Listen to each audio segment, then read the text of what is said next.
ਜਿਹੜਾ एक किसानों का मोर्चा लगा हो गया अज तकरीबन इन्हों 64-65 दिन हो गए और असी 64 दिन तो ही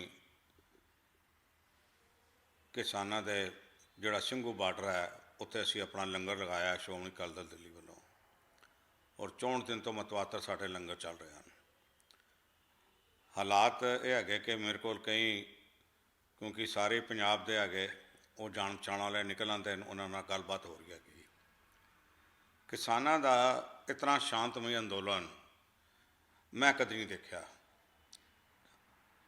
हज़ारां ट्रालियां पईयां हुई, ट्रैक्टर आए हुए हैं, कोई 50,000 कहता, कोई लख बंदा कहता है। इतने किसान बैठे हुए हैं उत्थे, तकलीफ ही हो रही है, पर उन्होंने वालों किसी किस्म का उस घाट नहीं की जा रही और बिल्कुल आराम नाल अगले अपन मंगां मनाने लई बैठे हैं। अपने लीडरां दीयां गल्लां सुनने वास्ते चले जाते हैं, फिर आके उत्थे आराम करते हैं। किसी किस्म की भड़काहट वाली गल मैं उन्होंने मनां विच नहीं देखी। और जिहड़ा ये 26 जनवरी नूं ट्रैक्टर मार्च निकलना सी, मैं समझदा वां कि अव्वल तां सरकार नूं फॉर्मली कह देना चाहिए सी 26 तरीक नूं परेड हैगा, साडी पुलिस उत्थे व्यस्त हैगी, असी 26 की जगह जिहड़ा तुसीं मर्जी कढ़ लो मार्च, और भावें आउटर रिंग रोड कढ़नी है, भावें इनर रिंग रोड कढ़नी है, वी हैव नो प्रॉब्लम, बशर्ते कि तुसीं पीसफुल रहना हैगा, किसी खब्बे सज्जे नहीं जाना। पर चलो सरकार ने इजाज़त देती। अज मैं जब गया तो मैनू एक बंदा मिलिया है जिसने ये गल कही है कि असी तो परेशान हो गए हाँ, असी अपना सवेरे 11:15 बजे नाल महाराज की सवारी गई है तो वो पिछे जाना शुरू किया है। और असी हैरान हो गए कि ये जड़ा मार्च ही सवेर का निकलिया होया है। कुछ बंदियां ने 25 रात नूं ये गल्लां उत्थों कीतियां कि असी मार्च सीधा लैके जावांगे, मतलब right turn Sanjay Gandhi transport Nagar तो नहीं होणगे। और ये किहड़े बंदे सन ये सरकार बड़ी भली नाल जानती है।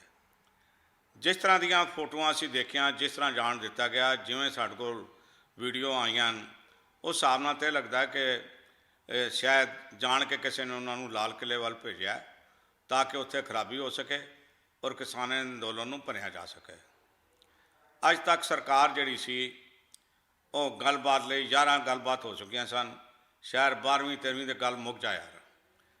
असी समझते हैं कि सरकार ने 1.5 साल का वक्त दिता है, इनू 4 साल कर देंदी, 3 साल कर देंदी, नाल किसानां दी कमेटी बना दी जाती भी जब तक किसान नहीं चाहणगे तद तक ये जिहड़ा एक्ट हैगा ये फ्रीजर च लगा रहेगा। गल खत्म हो जानी सी, अपने घर चले जाते, इन्हें अपना जाना सी। पर मैं समझदा कोई ताकत ऐसियां सन जिहड़ी कि सरकार जिहड़ा एक चंगा काम करन जा रही सी उहदे विच तारपीडो पाउण दी कोशिश की गई है, जिहदी असीं सख्त निंदा करते हैं। मेरा ये कहना हैगा कि हुण भी सरकार जिहड़ी हैगी ये जोर जबरदस्ती नाल नहीं, गलबात करके इन्हों इत्थों हटाउण की गल करे, इन्हां दीयां मंगां मन के इन्होंने कहो जी हुण तुहाडीआं मंगां मनीआं गईआं, तुसीं अपने घरां विच आराम नाल जाओ। यही फैसला मुल्क वास्ते, किसानां वास्ते और दिल्ली की शांति वास्ते बिल्कुल ठीक है। कल जो पथराव होया इसका ट्रायल परसों भी होया सी, जद कि कुंडली तो 60-70 बंदे जिहड़े सन उन्होंने इकट्ठिया करके उत्थे ले जाया गया सी। वो थोड़ा आया तो नहीं नज़र आया, कल बहुत हो गया। पर असी जब एक मैनू टैलीफोन आया प्रेस रिपोर्टर का भी आज तक का TV लगा के देखो, उत्तों लाइव आ रहा सी सारा कुछ, और साफ पता लग रहा सी कि पुलिस की मौजूदगी में पत्थर मार रहे हैं और पुलिस उन्होंने नहीं रोक रही।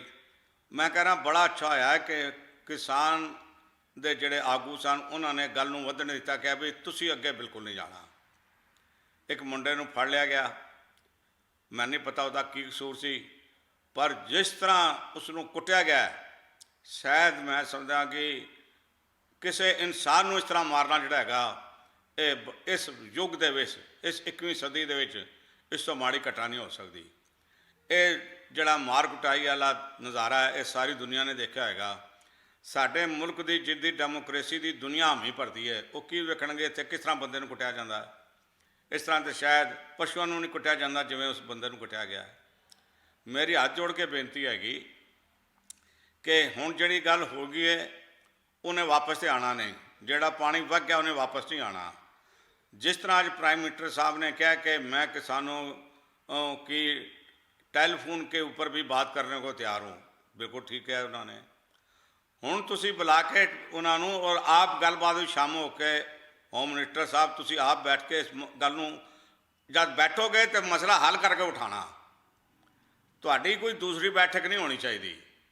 ये दो गल्लां हैगियां, कानून वापस लैणे तुसी कहंदे हो साडे वास्ते बहुत मुश्किल, ना लवो उन्होंने पे रहने दो, जिवें तुसी कहा सी सीज कर देंदे आ। सुप्रीम कोर्ट ने भी कहता भी हाले इन्होंने तुसी लाना नहीं है, टाइम नहीं दिता, नहीं लाना। जिहड़ी गलबात होए उस गलबात दे विच तुसी किसानां कह दो 4 साल लई 3 साल लई जिहड़े तुहाडी खुशी है वो करा लो, उस तो बाद किसानां दी मर्जी होएगी, ये कानून बाहर आउणगे, ये कानून लागू होणगे, नहीं होणगे तो ठंडे बस्ते पे रहणगे। इसलिए मैं समझदा कि ये जिहड़ी हैगी गलबात प्राइम मिनिस्टर साहब ते अमित शाह नूं अपने मंत्रियों के नाल बैठ के गल करनी चाहिए है, या उदा ना कि उन्होंने बुला के ये गल नक्की होनी चाहिए है। ये होर लमकाना नहीं चाहिए। तुसी उन्हों का इम्तिहान लै लिया, इन्होंने अपने सबर का प्याला बहुत दस दिता है। इस युग के इतने दिन घरों बाहर बैठना है, ठंडियां दिल्ली दियां सब तो ठंडियां रातां बैठना, ये कोई छोटी गल नहीं है। तीसरी गल मैं कहना चाहता कि अज ये कहा गया जिहड़े जिहड़े बच्चों नूं तकरीबन 100 के करीब नौजवान है जिन्होंने पुलिस फड़ के लै गई है और उनका कोई अता पता नहीं है। सरकार नूं चाहिए कि जिहड़े भी उन्होंने बंदे फड़े उन्होंने बंदियां की जानकारी जिहड़ी हैगी वो पुलिस उन्होंने दे दे। ये कोई किसी मुल्क के जसूस नहीं सन कि तुसीं उन्होंने फड़ के उन्होंने अता पता नहीं दसो कित्थे हैं तो कित्थे नहीं हैं। उन्होंने वेयर अबाउट्स जिहड़ी है उन्होंने वालदैन नूं या किसान मोर्चे के जिहड़े लीडर हैं उन्होंने जरूर दी जानी चाहिए है भी साढ़े को इतने बच्चे है, इतने साढ़े को इंटरोगेशन वास्ते है, इतने असीं तिहाड़ जेल भेजता है। हर चीज़ की इन्फॉर्मेशन देनी तुहाडे वास्ते बहुत जरूरी है ताकि कोई उसका फायदा ठा के कोई गड़बड़ करने की गल ना करे। अज जिहड़ी चिट्ठी लिखी गई है मैं समझदा कि कई ने कहा कि ये ना कि इत्थे पंजाब पुलिस आ जाए फलाण आ जाए। मैं समझदा पंजाब पुलिस भेज देन तां भी ठीक है, पर सानू पूरा भरोसा तुहाडी दिल्ली की पुलिस ते और हरियाणा की पुलिस ते सानू पूरा भरोसा है। जिहड़ा काम पंजाब पुलिस ने आके करना वो तुसी करो और तुहाडे जिहड़ियां इंस्ट्रक्शन तो बाहर कोई भी पुलिस फोर्स यह काम नहीं करेगी जो एंटी नैशनल होवे, एंटी कम्युनिटी होवे, एंटी स्टेट होवे। मैं हाथ जोड़ के नमता साहब फिर बेनती करनी चाहता कि किसी अपने किसान भरावां कहना चाहता किसी भड़काहट जाने की लोड़ नहीं, पर उत्थे नाल ही फैसला कर लग्या हेठां उपर अगर होके फैसला हो तो फैसला तुहानूं भी कर लेना चाहिए, सरकार भी करना चाहिए। ना असी सरकार की मुछ नीवी होने देना चाहते हैं, ना असी किसानों की मुछ नूं नीवा होना देना चाहते हैं। मेरी बेनती है कि दोनों धिरां इसको मन के और इस गल नूं जिहड़ा ये मसला हिंदुस्तान का सारी दुनिया नशर होया इसनूं सुलटा के इतों एजिटेशन छेती छेती खत्म करेंगे। ये सारे किसान जिहड़े हैं ये वापस जाणगे, भावें वो गाजीपुर देन, भावें वो रमेश टकैत जी जिन्हां दा बहुत वड्डा रोल रहा है, भावें इतों दर्शनपाल और राजेवाल साहब, गुरनाम सिंह, ये सारिਆਂ ਦੇ ਅਸੀਂ ਧਰਵਾਦੀਆਂ जिन्हों ने पीसफुल एजिटेशन की है। एक गल मैं और दस दियाँ, 26 जनवरी ਨੂੰ साढ़े फंक्शन से तो मैं 2:30 बजे के करीब संजय गांधी ट्रांसपोर्ट नगर तक पहुँचा। उत्थे मैं सारे लीडर देखे सन, कोई लीडर ने जी लक्ष्मण रेखा सी ना पुलिस की उन्होंने क्रॉस करके नहीं गए, वापस अपने चले गए कुंडली वाले पासे। इस गल की गवाही मैं देना चाहता। बलदेव सिंह सरसा ने भी मैं मिलिया, फतेह बुलाई है, उस तो बाद बाकी लीडर भी मिले। इसलिए इन्हों कोई भी लीडर ने अपनी लक्ष्मण रेखा क्रॉस नहीं की थी, वापस गए। इसलिए ये दोष लाने, एजिटेशन दोष लाने ये गलत है। तुसी सच और धर्म की लड़ाई लड़ो, झूठ और कपट की लड़ाई लड़ने की लोड़ नहीं। ये बेनती करता है खिमा दा जाचक। वाहिगुरू जी का खालसा, वाहिगुरू जी की फतेह।